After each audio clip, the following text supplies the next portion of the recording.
দেশের 4 ইঞ্জিনিয়ারিং কলেজের একাডেমিক ও প্রশাসনিক ক্ষেত্রে দ্বৈত কাঠামো ভেঙে একটি নির্দিষ্ট কাঠামোতে নিয়ে আসার দাবিতে অনশন করেছেন কলেজগুলোর শিক্ষার্থীরা। রোববার দুপুর থেকে তারা জাতীয় প্রেস ক্লাবের সামনে অনশন কর্মসূচি পালন করছেন।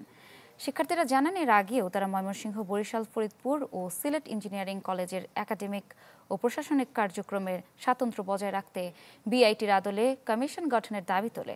তবে সরকার তাতে গুরুত্ব দেয়নি বলে অভিযোগ করেন তারা। জানান, শিক্ষা মন্ত্রণালয়ের সাথে বৈঠক হলেও তা ফলপ্রসূ হয়নি। দাবি পূরণ না হওয়া পর্যন্ত তাদের অনশন কর্মসূচি চলবে বলেও জানান তারা। এই অবস্থান কর্মসূচিতে 14 ঘন্টা পার হয়ে গেলে প্রশাসন থেকে এখন পর্যন্ত আমাদেরকে দেখার জন্য কেউ আসে নাই। যৌক্তিক দাবি মেনে নিয়ে কোনো দৃশ্যমান পদক্ষেপ রাষ্ট্র না নেওয়া পর্যন্ত আমরা এখানে আমরণ অনশন পালন করব। ঢালাইয়ের সেরা প্রিমিয়ার সিমেন্ট।